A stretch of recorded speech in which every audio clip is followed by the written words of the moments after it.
This message comes from Amazon Pharmacy. When you're on hold with the pharmacy and you hear, your call is very important, after the 10th loop, you start to doubt that. Amazon Pharmacy delivers meds to you fast without the hold music. Amazon. Healthcare just got less painful. Hello, hello. I'm Brittany Luce, and you're listening to It's Been a Minute from NPR, a show about what's going on in culture and why it doesn't happen by accident.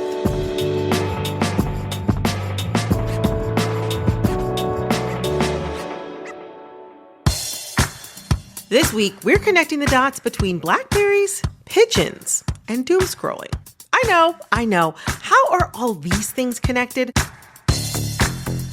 Well, we're going to find out with Magdalene Taylor, culture critic and senior editor at Playboy, and Theo Guerin, producer at TED Radio Hour, who also writes their Body Electric newsletter. Magda, Theo, welcome to It's Been a Minute. Thanks for having me. Yeah, thank you so much. I want to talk to you both about a phrase I've been hearing around. It's the phones. It's the phones. I'm always hearing this phrase. What does that phrase mean to you? Magdalene, we'll start with you.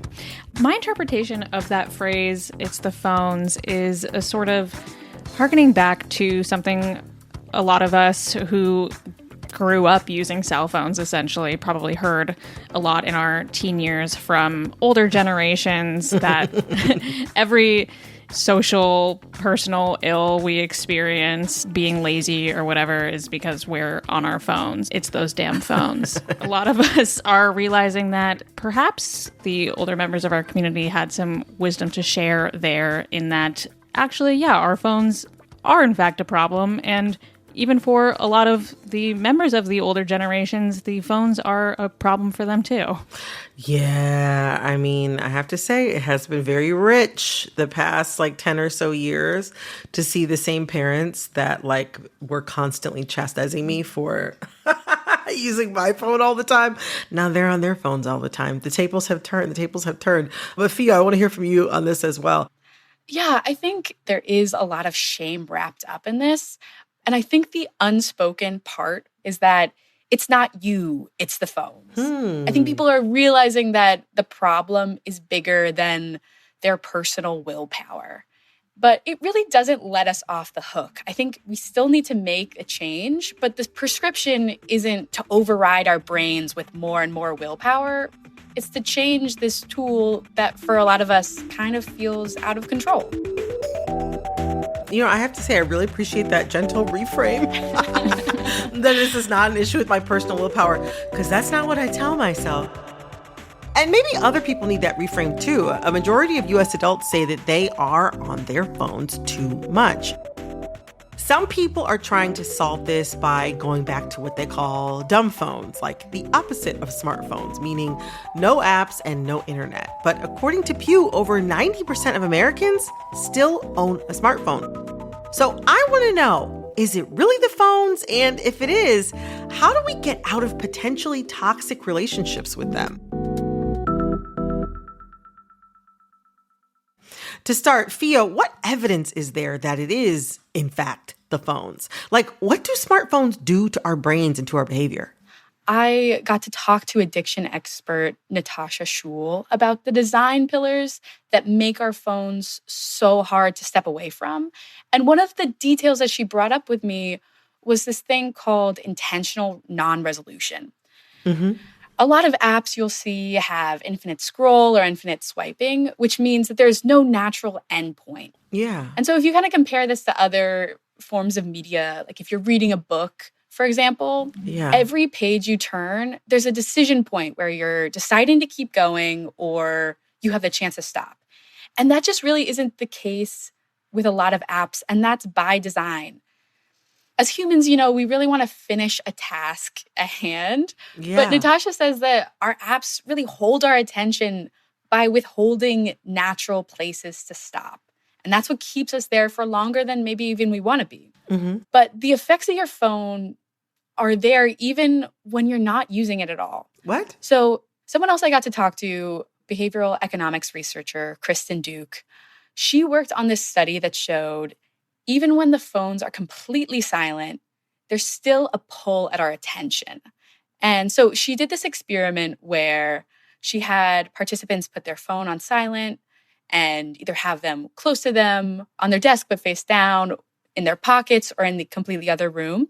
And the closer the phone was to the person, whether it was in their pocket or in their line of vision, the more it pulled them from the task that they were doing. Even if the phone was completely silent, so no chance of any kind of interruption. No. We spend so much mental energy listening and looking out for these random messages from our phone. So it kind of makes sense that our attention is being pulled in that direction, even when we don't realize it. That is so scary.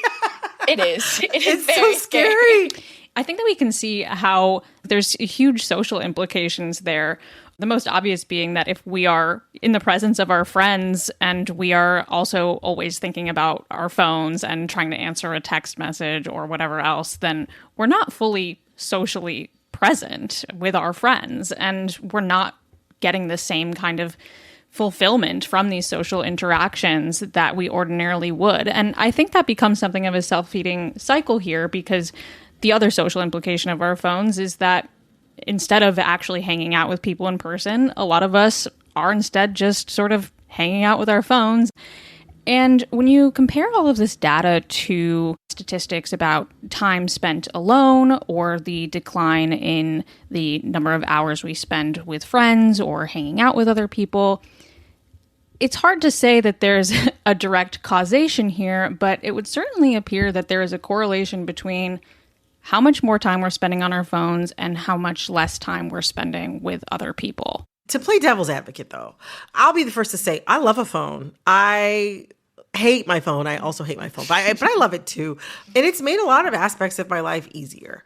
I wonder, is criticizing smartphones just part of a pattern of rejecting newer technology? I mean, Brittany, you're right. There's nothing new under the sun. People have been demonizing new forms of media consumption forever. New media is always met with a little bit of this moral panic. Back in the day, some people even freaked out about novels corrupting young girls' minds. But when I was talking to Natasha Schul about this, she said the advent of smartphones presents some challenges that we really just haven't seen before. She says one of the factors that makes our phones uniquely addictive is their randomness.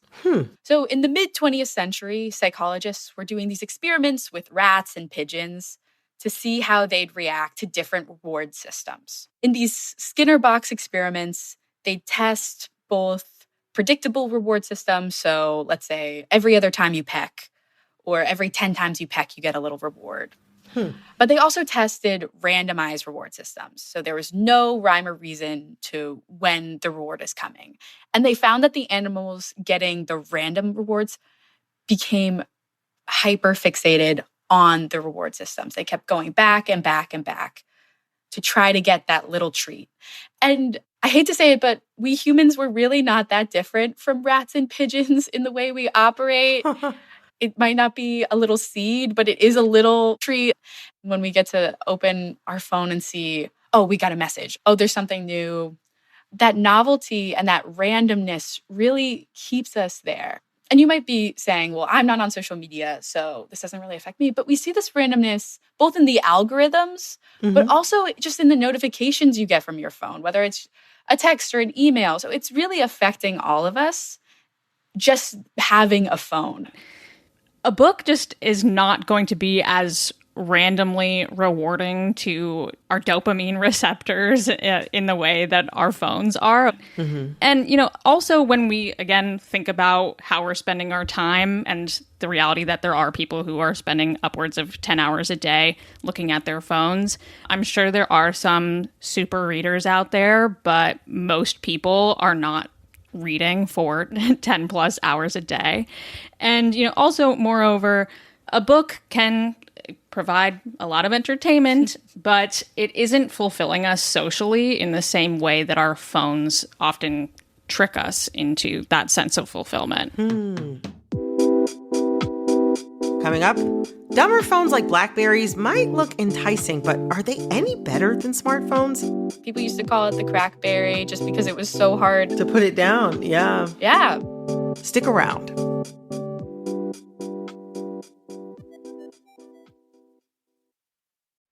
Support for this podcast and the following message come from Made in Cookware. President and co-founder Jake Kalick shares the key ingredients that go into Made in products. We try to design products that are going to last you an incredibly long time. And to know that we're making this in places that take the raw materials seriously, take the manufacturing processes seriously, that's ultimately what's going to allow us to sleep better at night selling this product to you. Learn more about Made in Cookware at madeincookware.com.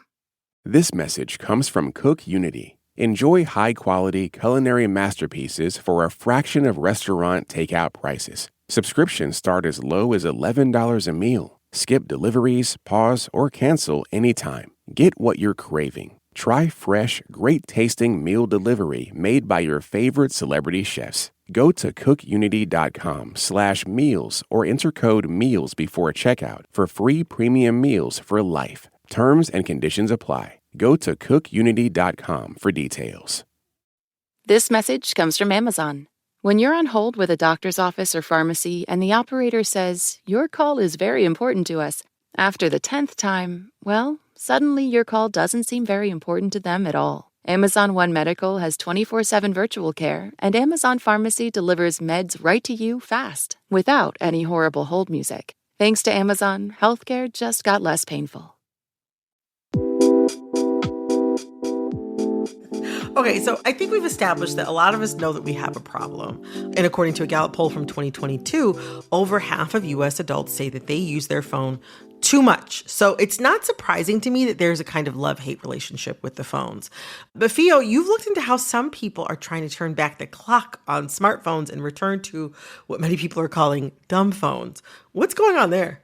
Yeah, I mean, I've been seeing so many people on TikTok feeling just very frustrated with the supercomputer that's in their pocket and kind of wanting to get some space from that and go back to a simpler phone.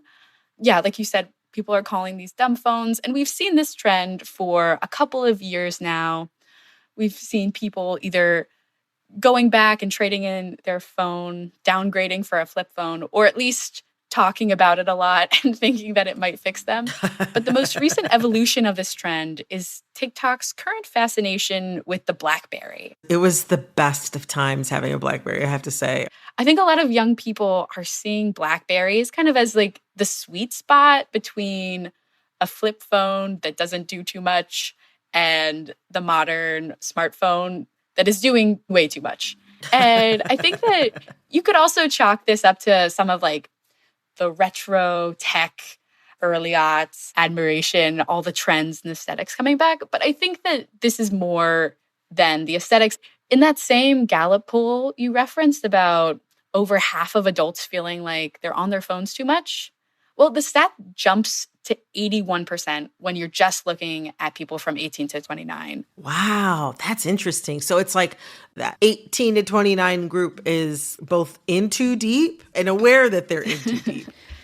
I think that for the younger generation of people who are considered digitally native, many of us just simply don't really know another way of existing without being on our phones constantly. Yeah, I mean, I think this interest in dumb phones, I think there's a sense that older models of phones just seemed very fun in a lot of ways. The design is not quite as addictive. You can get a pink phone, you can bedazzle it. And I also think that there's a bit of revisionist history happening here. Yeah, I had a BlackBerry. I was on that thing all the time. I was on that keyboard like white on rice. People used to call it the crackberry just because it was so hard to put it down. Yeah. Yeah. But also, if anyone is listening to this and thinking that they want to run to eBay or check their parents' closet to see if they have one, it's worth noting that even if you do have a BlackBerry somewhere, you're not going to be able to transfer your phone number or get these things working again because BlackBerry's operation system shut down in 2022. Oh my gosh. Sorry. You know what though? The way I was on that thing, maybe it's for the best. Maybe it's for the best. Okay, so I wonder, like, is the cat out of the bag? Like if someone gave you for free a perfect in-between phone, let's say, that gave you essential functions, you know, like maps, texting, calling, but no potentially addictive apps or interfaces. Would you give up your little pocket supercomputer right now? Like, Magda, would you take this in-between phone? I would love to give it a try. I mean, I would love to see what it's like to live differently. And, I don't know if I would forever give up my smartphone. And that's also not something I'm entirely trying to encourage in my work and in my research.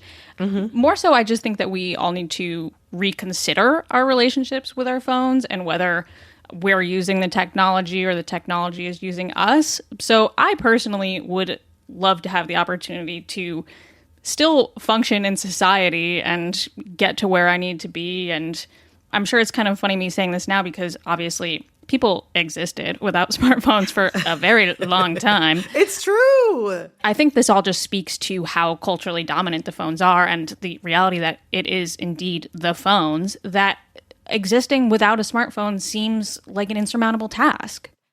A million little things in your day, like if you go to a restaurant, their QR code, and it's something that we can get over, but I don't know if I would get the in-between phone, just feeling like working in media, I want to stay on TikTok and seeing all these things. And I think even if you don't work in media, there are still a million excuses and also a million good reasons to keep your smartphone.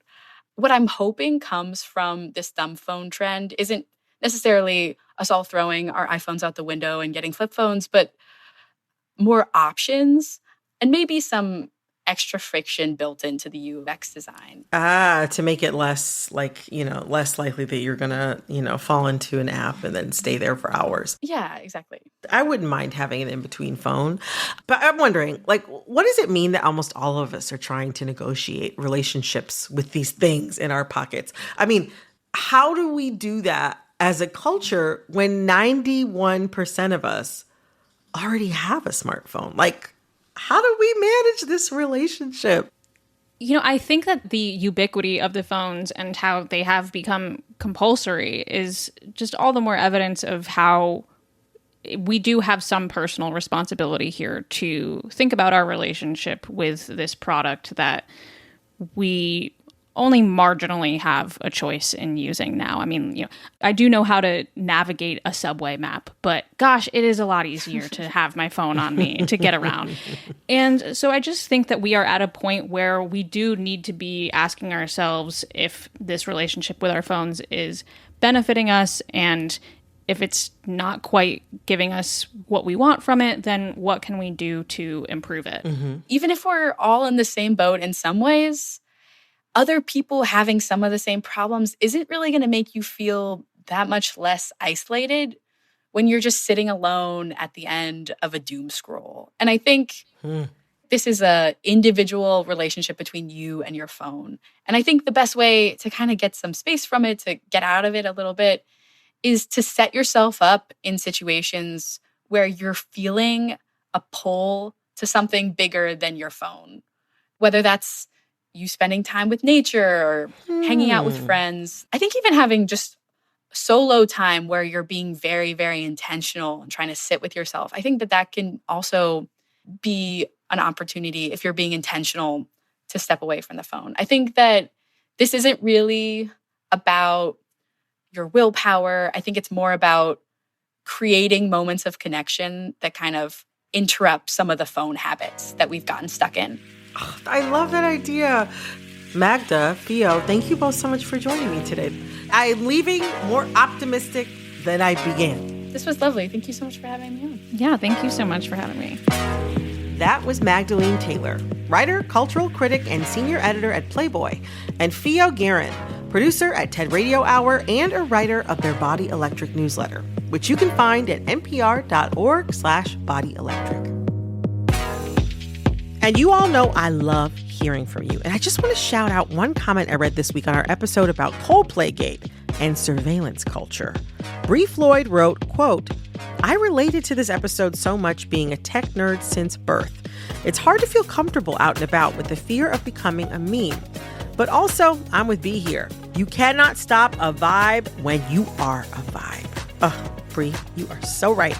And I hope you and everyone listening catch that vibe or even become the vibe this weekend too. I love hearing what y'all connect with in the episode. So wherever you're listening, drop a comment or review, and you just might hear me shout you out right here on the show. This episode of It's Been a Minute was produced by Liam McBain. This episode was edited by Nina Patak. Our supervising producer is Barton Girdwood. Our executive producer is Verilyn Williams. Our VP of programming is Yolanda Sanguini. All right, that's all for this episode of It's Been a Minute from NPR. I'm Brittany Luce. Talk soon.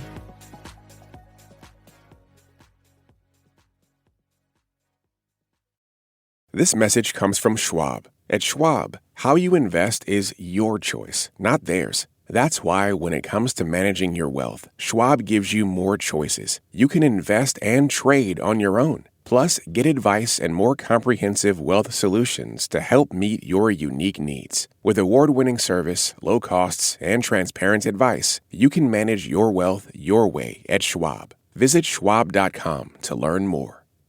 This message comes from First Leaf. Summer days hit better when First Leaf takes care of the wine for you. First Leaf's short quiz figures out what you like, then delivers a summer-ready box. Bright whites, smooth reds, and chillable bubbles. No wine aisle guessing, no errands. Just personalized picks shipped to your door. Get your summer sip lineup at tryfirstleaf.com/summertime with promo SUMMERTIME. Your first 6 bottles are just $44.95 and are matched exactly to your taste. That's tryfirstleaf.com/summertime with promo SUMMERTIME.